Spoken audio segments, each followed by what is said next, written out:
마태복음 4장 7절입니다. 우리 한 절 같이 읽겠습니다. 시작. 예수께서 이르시되 또 기록되었으되 주 너의 하나님을 시험하지 말라 하였느니라 하시니. 아멘. 예수님께서 당하신 그 유혹 두 번째 시간입니다. 사단은 어제 보면요, 사단은 예수님의 현실적 필요에 매우 적절하게 접근했습니다. 도저히 그 유혹에 넘어가지 않을 수 없도록 사단은 적절하게 환경을 조성했고 적절한 타이밍으로 접근했어요. 근데 예수님은 분명했습니다. 예수님께서 가지신 내 능력, 하나님께서 예수님에게 허락하신 내 능력은 나를 위하여 사용하는 것이 아니라 하나님의 목적에 합당하게 사용될 것이고, 내 필요는, 내 주림은 하나님께서 채워주심을 믿는다고 선포하신 거예요. 그런 하나님을 나는 의지한다고. 내 능력으로 지금 내 삶의 필요를 내 능력에 의지해서 내 배를 채우는 데 사용하는 것이 아니라 나는 오직 하나님을 의지하고 하나님을 따라가고 하나님은 내 필요를 채워주실 거라고, 그 하나님을 믿는 거예요. 그리고 이제 그 예수님을 대하여서 사단이 이제 두 번째로 유혹을 하거든요. 5절 6절 제가 한번 읽어볼게요. 마태복음 4장 5절 6절. 이에 마귀가 예수를 거룩한 성으로 데려다가 성전 꼭대기에 세우고 이르되 내가 만일 하나님의 아들이어든 뛰어내리라 기록되었으되 그가 너를 위하여 그의 사자들을 명하시리니 그들이 손으로 너를 받들어 발이 돌에 부딪히지 않게 하리로다 하였느니라. 자, 사단은 예수님을 거룩한 성 그리고 성전 꼭대기에 세웁니다. 자, 여기서 거룩한 성은 어디입니까? 어디를 얘기합니까? 예루살렘 성전을 의미합니다. 예루살렘 성전. 그럼 예루살렘 성전은 그때 당시에 어떤 곳이었냐면, 당시 유대인들, 모든 유대인들이 경외하고 또 그곳에서 예배하고 또 그것을 우러러보는 공간이에요. 예루살렘 성전은. 근데 그 예루살렘 성전에서도 그 성전 꼭대기는 모든 유대인들이 주목하여 볼 수밖에 없는 곳이죠. 예루살렘 성전의 그 꼭대기. 그러니까 하나님의 능력을 사모하는 공간이고 하나님을 예배하고 하나님의 다스림을 경험하는 공간입니다. 그래서 모든 이들이 무릎을 꿇을 수밖에 없는, 주목하여 볼 수밖에 없는 곳이 바로 성전 꼭대기예요. 그러니까 예수님을 성전 꼭대기 위에 세웠다는 건 모든 유대인들이 우러러 보면서 주목할 수밖에 없는 그런 곳이죠. 그런데 그 성전 꼭대기에서 사단이 뭘 요구하냐면 뛰어내리라 라고 이야기합니다. 네가 하나님의 아들이어든 뛰어내리라. 그리고 그 근거로 이렇게 이야기하세요. 그가 너를 위하여 그의 사자들을 명하시리니 그들이 손으로 너를 받들어 발이 돌에 부딪히지 않게 하리로다. 이게 시편 91편의 말씀이거든요. 그러니까 사단이, 예수님이 사단에게 나는 하나님을 의지한다 하면서 하나님의 입으로 나오는 모든 말씀으로 살 것이니라 라고 이야기했잖아요.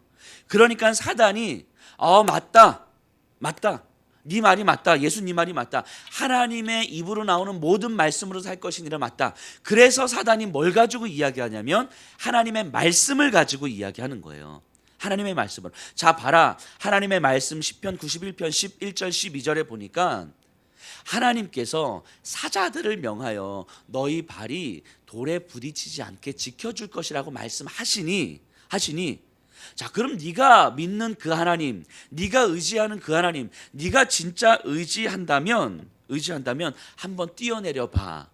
하나님께서 너를 지켜주신다고 말씀하시잖아.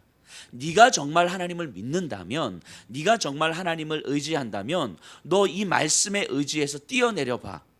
지금 이 이야기를 하고 있는 거죠. 자, 사단은요 진짜 치밀해요. 이렇게 우리에게 유혹하면 우리는 어떻게 할 거예요? 사단이 얘기하잖아요. 우리에게 하나님의 말씀 분명히 여기 있고 이렇게 말씀하시니까 네가 정말 하나님의 말씀을 믿으면 해봐 라고 이야기하는 거잖아요. 예수님이 나는 하나님의 말씀으로 살 것이다 라고 하니까 맞다, 네 말이 맞다, 하나님의 말씀을 한번 살아보자. 자, 우리는 뭐라고 반응하겠습니까? 오, 그래, 맞아, 하나님 그렇게 말씀하셨네, 한번 뛰어내려 볼게. 이러실 건가요? 사단은요, 굉장히 그 빠져나갈 틈이 없도록, 그리고 신앙과 말씀과 하나님의 이름으로 내가 빠져나갈 틈이 없도록 그렇게 몰아가는 거예요. 그리고 네가 정말 하나님을 의지한다면 뛰어내려봐. 네가 만약에 뛰어내리지 못한다면, 성전에서 뛰어내리지 못한다면 너는 하나님을 의지하지 못하는 거 아니냐, 하나님을 신뢰하지 못하는 거 아니냐, 그럼 너 거짓말하는 거 아니냐, 결국 허울 좋은 말로 나는 하나님을 믿네, 예수님을 믿네 하고 그러는 거 아니냐. 사단은 지금 예수님에게 그렇게 이야기하는 거죠. 혹시 이 사단의 유혹에 대해서 자신 있게 뿌리칠 수 있으신 분 계십니까? 말씀을 가지고. 그리고 더 나아가서 사단의 이 오늘 있는 이 두 번째 유혹은 또 다른 더 큰 의미가 있어요.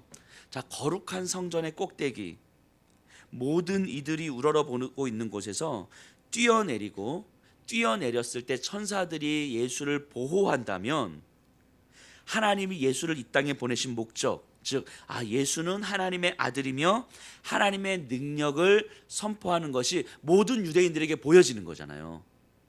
그렇죠? 모든 유대인들은 성전 꼭대기에 있는 예수를 우러러보고 주목하여 보고 있는데, 그 성전 꼭대기에 있는 예수가 말씀에 의지하여, 시편 91편 11절 12절의 말씀에 의지하여 뛰어내렸더니 하나님의 천사들이 예수를 보호한 거예요. 그리고 자연스럽게 땅에 이렇게 착지한 거죠. 이러면 이 장면을 보고 있는 유대인들은 어떤 생각을 하겠습니까? 예수가 진짜 하나님의 아들이 맞구나, 예수가 하나님이 보낸 사람이 맞구나, 그럼 우리가 예수를 믿을 수밖에 없구나, 뭐 이렇게 반응하지 않겠어요? 그러면 그 말씀에 의지하여 뛰어내리면 네가 이 땅에 온 목적, 하나님이 예수 너를 이 땅에 보낸 목적 또 이루는 거 아니냐. 그러면 네가 성전에 뛰어내리는 건 말씀에 의지하여 뛰어내리는 것이기도 하고, 하나님이 너를 이 땅에 보낸 목적을 이루는 것도 아니냐. 그러니까 뛰어내려 봐라. 네가 진짜 하나님의 아들이라면, 네가 진짜 하나님을 신뢰한다면, 이렇게 이야기하는 거죠. 사단의 논리가 완벽하죠. 그렇죠. 빠져나갈 구멍 없지. 근데 예수님은 이렇게 반응하세요. 4장 7절입니다. 예수께서 이르시되 또 기록되었으되 주 너의 하나님을 시험하지 말라 하였느니라 하시니. 예수님은 지금 이렇게 이야기하세요. 사단의 요구를 하나님을 시험하는 것이라 판단하시는 거예요. 지금 사단이 예수님에게 이렇게 이야기하는 걸 분명히 하나님을 이야기하고 말씀을 가지고 이야기하는데, 하나님을 시험한다고 판단하고 있다는 거죠. 자, 하나님을 시험한다는 것, 이거는요 바꿔 말하면 하나님을 이용한다는 거거든요. 하나님을 시험한다, 하나님을 시험하지 말라, 이거는 하나님을 이용하지 마라, 이런 의미예요. 하나님을 이용한다, 이런 의미인데요. 자, 사단이 인용한 성경을 보면요, 그 발이 돌에 부딪히지 않게 할 것이다 라고 이야기했는데, 이 말은 사실입니다. 맞아요. 하나님의 말씀이 맞아요. 하나님께서 이렇게 분명히 말씀하신 게 맞습니다. 그런데요, 이 말씀은 내가 보호해 줄 테니까, 하나님께서 내가 보호해 줄 테니까, 발이 땅에 부딪히지 않도록 내가 보호해 줄 테니까 언제든지 마음 놓고 뛰어내려도 된다, 이걸 말씀하신 건 아니죠. 다시요. 너가 정말 이렇게 뛰어내린다면 내가 너의 발을 지켜서 발이 땅에 부딪히지 않도록 내가 지켜줄 거야. 이거는 맞아요. 하나님의 말씀이 분명히 맞습니다. 하지만 그렇다고 해서 내가 너의 발을 지켜줄 테니까 언제든지 네가 뛰어내려도 돼, 이걸 약속하신 게 아니에요. 그러니까 하나님께서 지켜주실 테니까 네가 원하면 언제든지 아무 때든지 그냥 마음 놓고 뛰어내려도 돼, 이런 걸 이야기하는 게 아니란 말이죠. 이걸 조금 더 넓게 생각해 보면, 하나님이 나를 지키시고 하나님이 나를 보호해 주실 테니 나는 아무 것이나 하나님의 이름으로, 하나님이 나를 지켜주시니 나는 하나님의 이름으로 어떤 것이든 해도 된다라는 걸 이야기하는 게 아니라는 거예요. 하나님의 이름으로 내가 무엇이든지 해도 된다는 것을 말하는 게 아니란 말이죠. 즉 뛰어내리는 것이 중요한 것이 아니라 무엇을 위해 왜 뛰어내릴까가 중요하다는 거예요. 하나님의 이유가 없이 뛰어내리는 건 결국 우리는 하나님을 이용하고 하나님을 테스트하는 것이 되는 거죠. 하나님을 믿으니까 어떤 일이든지 마음대로 행해도 된다라는 식의 이 믿음, 하나님의 말씀에 근거해서 하나님의 일이라고 생각하면 어떤 것이든 해도 된다는 식의 이 믿음은 하나님을 시험하는 거라고 이야기하는 거예요. 아주 유치하게 이야기를 들면 무분별하게 교회 건축을 하면서 대출을 받고 그러면서 하나님께 예배드리는 예배의 처소를 짓는 일이니 하나님께서 기뻐하실 일이고 하나님께서 기뻐하시니 하나님께서 이 교회 건축을 끝까지 책임져 줄 것입니다. 그러니 우리가 믿음으로 교회 건축합시다. 자, 오해하지 마세요. 교회 건축하는 게 나쁘다고 제가 말씀드리는 게 아니에요. 그래서 단서를 붙였어요. 무분별하게. 교회를 건축한다는 이름으로 무분별하게 막 이루어졌을 때 마치 이것이 예배당을 짓는 것이기 때문에 하나님의 이름으로 하는 것이기 때문에 하나님께서 복을 주시고 하나님께서 우리와 함께 할 것이다 라고 하는 이런 식의 행동이 바로 하나님을 시험하는 것이다 라고 이야기하는 거예요. 이런 식의 행동이 11조를 내봐라 하나님께서 하늘에 복을 주시나 안 주시나 이런 것이 하나님을 시험하는 것이다 라고 예수님은 이야기하는 거예요. 하나님께서 함께 하실 것이기 때문에 내가 하나님의 이름으로 무엇이든지 하면 된다라는 방식의 이런 신앙생활, 결국 그러면 이런 건 그냥 내가 복을 받기 위해서 하는 거 아니냔 말이죠. 내가 복을 받기 위해서. 너 말라기에서 말씀하셨으니까 너 11조 해봐. 하나님께서 하늘에 창고를 열어서 너에게 보화를 주시나 안 주시나. 딱 그 부분만 이용해가지고. 근데 그렇게 이야기할 때 근거는 뭐예요? 결국 내가 복 받고 싶은 거잖아요. 내가. 하나님의 이유가 아니라 내가 복 받고 싶은 거 아닙니까? 그러니까 어떤 정당한 하나님의 이유가 없이 하나님의 이름을 가지고 내가 하고 싶은 모든 것들을 한다고 했을 때 이런 것을 하나님을 시험한다 이렇게 이야기하는 거죠. 가끔씩 그냥 좀 얼굴 붉히는 그런 모습들을 가끔씩 보게 돼요. 이게 수목원이나 이렇게 좀 많은 사람들이 공개적으로 있는 장소에서 가면 좀 시끄럽게 떠들고 이러면 안 되잖아요. 조용조용히 뭐 이렇게 되는데 가끔씩 보면 근데 이제 교회에서 이렇게 오시는 분들이 이렇게 계세요. 교회 오시면 너무 좋은데 막 거기서 또 이제 큰 소리로 이렇게 찬송하시면서 이렇게 막 이렇게 이제 방송이 나와요. 자, 이렇게 여러 사람들이 있는 곳이니 우리 좀 노래는 좀 자제해 주시고 이렇게 방송이 나와요. 근데 우리가 하나님을 예배하는 것이니 하나님은 우리를 기뻐하실 것이고 우리는 끝까지 이 예배를 지키면서 때로는 예배를 지키지 못하게 하는 사람들의 시선을 의를 위하여 핍박을 받는 거라 생각하면서 끝까지 큰 소리로 굳이 그렇게 큰 소리로 찬송을 하시면서 끝까지 예배를 드리는 모습들, 가끔씩 그런 모습을 보면 저 얼굴이 좀 빨개질 때가 있어요. 우리가 하나님의 이름으로 우리가 생각할 때 하나님께서 원하실 것 같은 그런 모습을 하면서 우리가 원하는 모든 것들을 할 때 이런 것을 하나님을 시험한다 이렇게 이야기하는 것입니다. 그러니까 정리해 보면 하나님의 이유가 없이 행동을 하면서 하나님의 반응을 기대하는 것들, 다시요. 하나님의 이유가 없이 행동을 하면서 하나님의 반응을 기대하는 것, 이 모든 것들을 하나님을 시험하는 것이다. 예수님은 지금 이렇게 생각하는 거예요. 예수님은 이런 모습들은 우리의 삶에서 너무너무 많이 찾아볼 수 있습니다. 내가 이렇게 행동했으니 하나님 이렇게 반응해 주셔야 되는 것, 내가 이렇게 헌신했으니 하나님 나에게 이렇게 해 주셔야 되는 것, 내가 이렇게 열심히 기도했으니 하나님 내 기도에 이렇게 반드시 응답해 주셔야 되는 것. 물론 하나님은 나의 간절한 기도에 응답해 주시고 반응해 주십니다. 분명히 그러세요. 그런데 하나님 편에서 그렇게 하시는 거고 우리 입장에서 내가 했으니 하나님 이렇게 해주셔야 되는 거예요. 내가 이렇게 했으니 하나님 이렇게 반응해 주셔야 되는 거예요 라고 생각하는 방식인 거죠. 그래서 내가 하는 행동에 대해서 하나님이 반응해 주셔야 될 것 같은 기대를 하는 것들이 바로 하나님을 시험하는 것입니다. 것이라는 거죠. 이런 하나님을 시험하는 모든 것은 결국은 내가 더 소유하고 싶은 욕망의 표현인 거죠. 내가 더 소유하고 싶은 욕망의 표현. 그렇기 때문에 우리가 하나님을 믿는다는 것을 제대로 이해할 필요가 있습니다. 하나님을 믿는다는 건 이런 게 아니에요. 자, 성경에 나와 있으니 네가 하나님을 믿는다면 뛰어내려 보라. 예수님은 이렇게 말씀하시는 거예요. 뛰어내릴 이유가 무엇이냐라고 물어보는 거예요. 뛰어내릴 이유가 무엇이냐. 이것이 하나님 나라를 위해서, 하나님의 말씀을 위해서, 하나님의 창조 목적을 위해서 충분히 정당한 이유가 있느냐고 물어보시는 거예요. 그것이 아니라면, 하나님의 이유가 없는 것이라면 내가 뛰어내리는 것이 과연 무슨 의미가 있겠느냐는 거죠. 무슨 의미가. 그럼에도 불구하고 사단은 그냥 말씀 한 구절 가지고 네가 하나님을 의지한다면 이렇게 이야기하는 거죠. 마치 이런 거 아니겠어요? 자, 예수님은 부활의 능력이라면서, 예수님은 병든 자도 고친다면서 네가 예수 믿는다면 기도해봐, 이 사람이 낫나 안 낫나. 이런 거죠. 이런 거.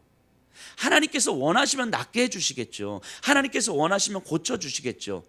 근데 하나님께서 정말 원하시는지 원하지 않는지, 하나님의 약속을 내가 받지도 못하고 말씀을 받지도 못하고 하나님과 긴밀하게 소통하지도 못하면서 내가 기도하면 하나님께서 들어주실 거야 라고 하는 어떤 무모한 방식에, 그래서 마치 내가 이렇게 행동하면 하나님께서 반응해 주시겠지 라고 마치 내 행동에 하나님은 당연히 반응해 주셔야만 하는 그런 분으로 만드는 것, 이것이 하나님을 시험하는 것이죠.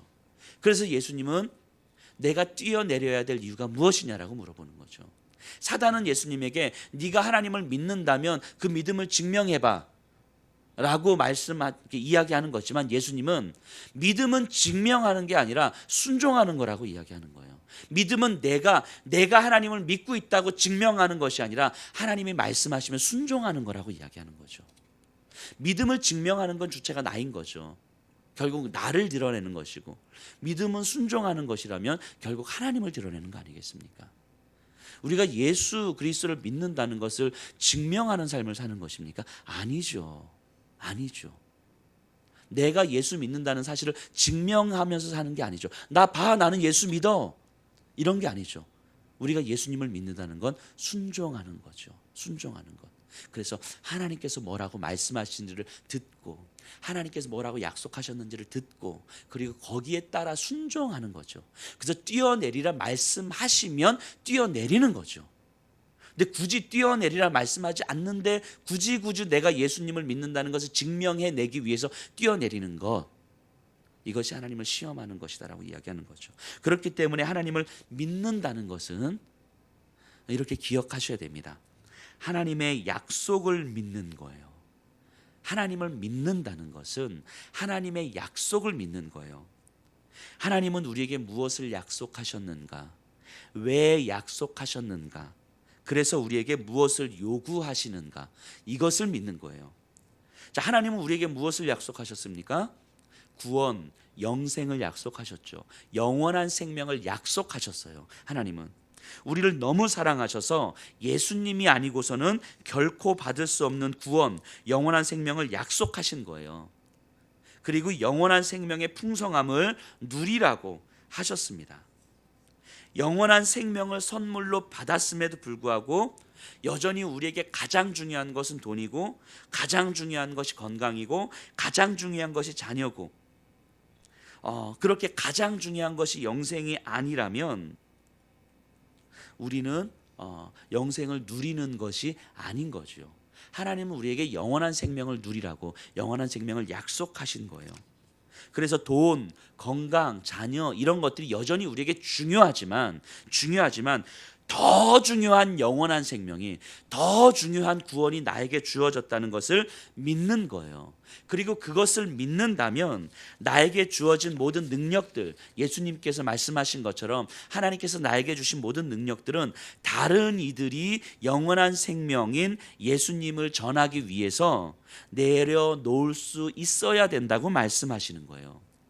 이것을 믿는다면, 이 약속을 믿는다면, 그래서 나의 소유, 나의 능력, 이것을 그 예수 그리스도를 전하는데, 예수 그리스도를 위해서 내려놓을 때에, 그래서 때로는 불안하고 때로는 두려울 때, 그때 하나님의 천사들이, 하나님께서 우리를 보호해 주실 것이라고 약속하시는 거예요.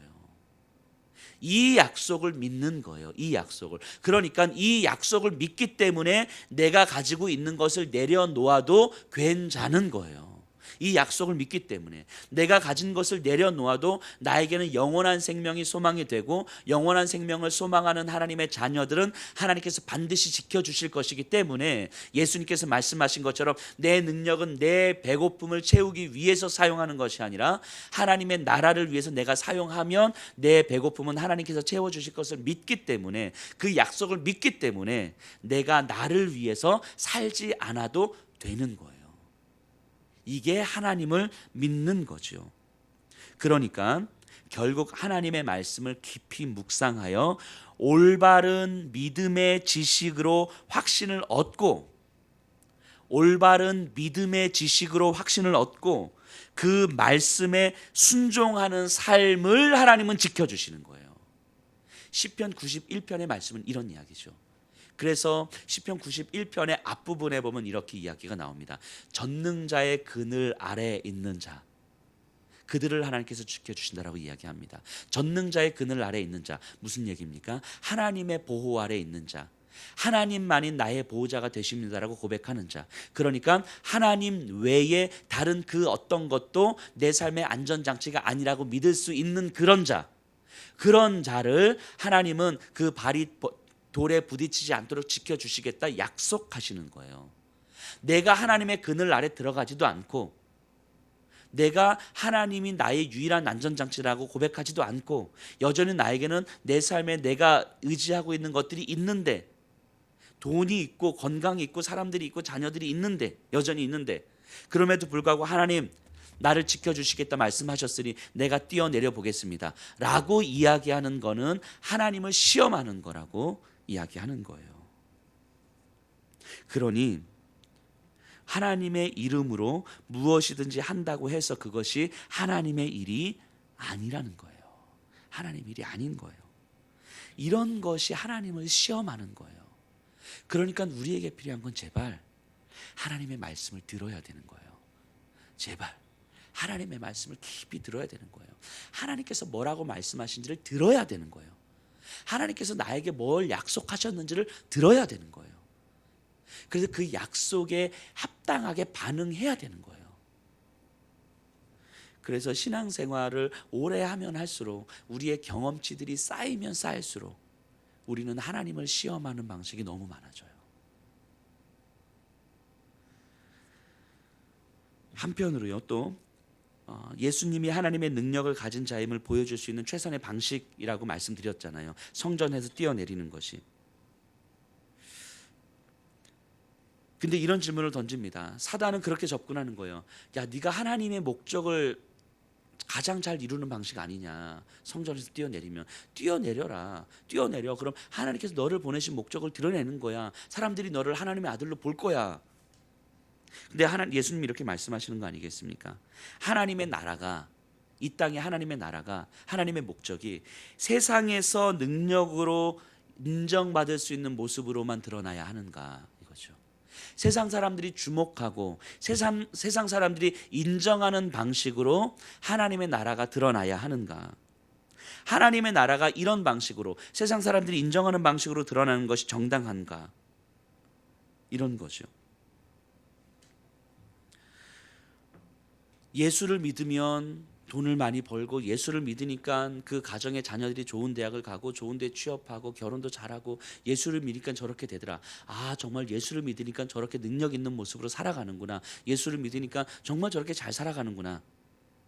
꼭 예수님을 믿는다는 것이 이 세상에서 사람들이 인정할 수 있는 방식으로만 드러나야 하는가? 물론 예수님 믿으면 무조건 지질이 궁상 떨어야 된다, 이런 건 아니죠. 돈 많이 벌 수 있어요. 좋은 대학 갈 수 있지요. 좋은 데 취업할 수 있지요.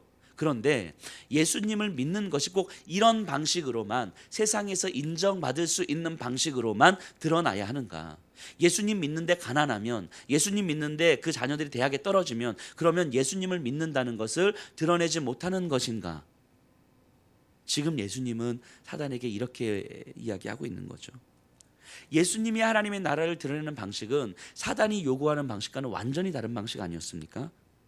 바로 초라하고 비참하고 수치스럽고 그래서 외면당할 수밖에 없는 십자가의 방법으로 예수님은 하나님의 나라를 드러내신 거 아니에요?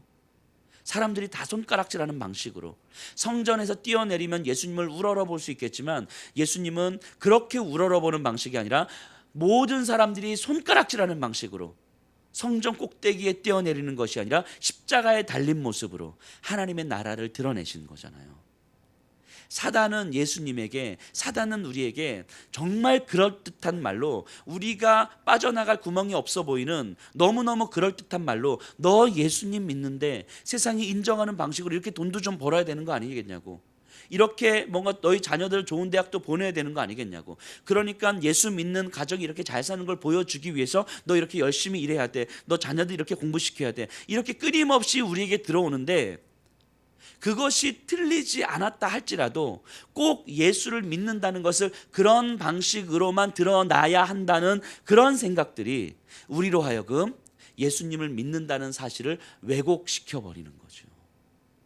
정말 예수님을 믿는다는 것이 십자가를 지는 방식이라는 것, 세상에서 때로는 수치를 당할 수 있는 방식이라는 것, 때로는 모욕을 당할 수 있고 때로는 비참할 수 있고 때로는 내 자존심이 완전히 상할 수도 있다라는 것. 하지만 그럼에도 불구하고 이런 나를 통하여서 예수 그리스도가 드러나고 하나님의 나라가 선포될 수 있다는 사실을 믿는 거죠.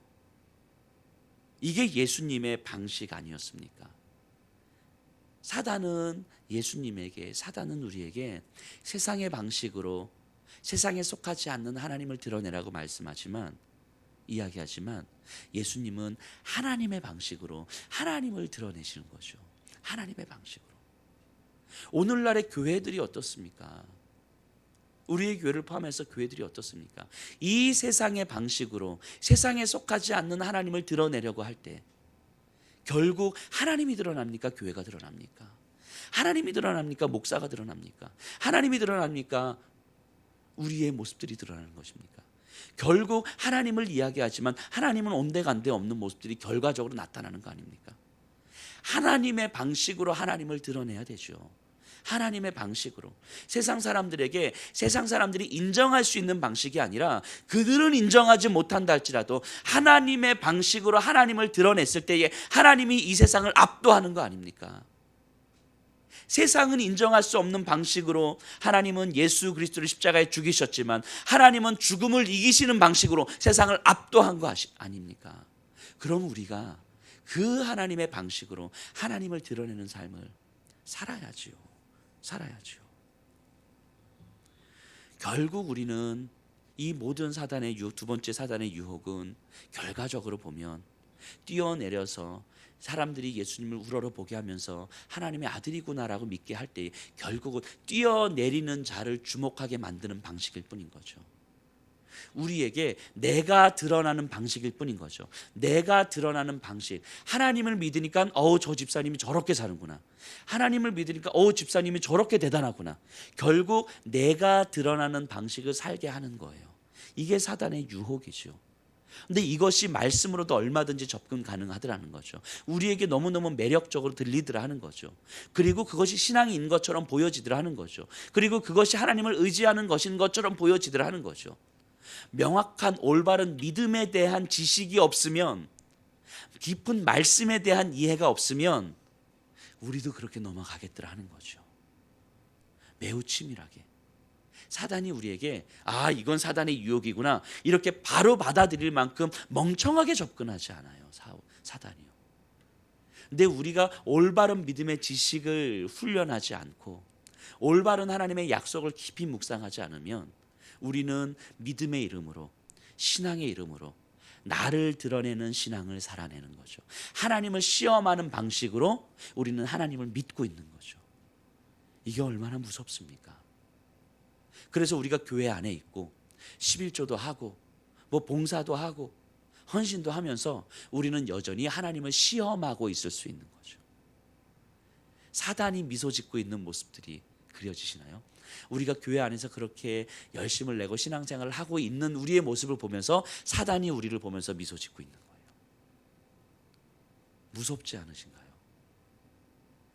이게 사단이 우리에게 들어오는 방식인 거죠. 그랬을 때 우리가 이 예수님의 유혹을 바라보면서 우리가 어떻게 서야 되겠습니까? 우리가 어떻게 지금처럼 그냥 무뎌진 채 그냥 뭐 열심히 하면 되지 뭐. 그냥 뭐 하던 대로 하면 되지. 남들 하는 만큼 하면 되지 뭐. 목사가 시키는 대로 하면 되지 뭐. 안 되는 거예요, 그러면요. 우리도 모르게 우리는 하나님을 시험하는 방식의 신앙생활을 하게 되는 겁니다. 하나님을 믿는다는 것, 예수님을 믿는다는 것, 하나님 우리에게 무엇을 약속하셨는지, 그것을 왜 약속하셨는지, 그래서 우리에게 무엇을 요구하시는지를 명확하게 믿는 거예요. 그래서 내가 드러나는 삶의 방식이 아니라 하나님의 방식으로 하나님을 드러내는 삶을 살아가는 것이 신앙인 것입니다. 우리 이것을 명확하게 기억했으면 좋겠습니다. 그리고 이것을 깊이 묵상했으면 좋겠습니다. 이 예수님의 두 번째 유혹받으심, 오늘 하루 묵상하실 때에 내 삶의 모습을 하나님 앞에서 다시 한번 좀 반성하시며 다시 한번 제대로 서가는 우리가 되기를 소원합니다.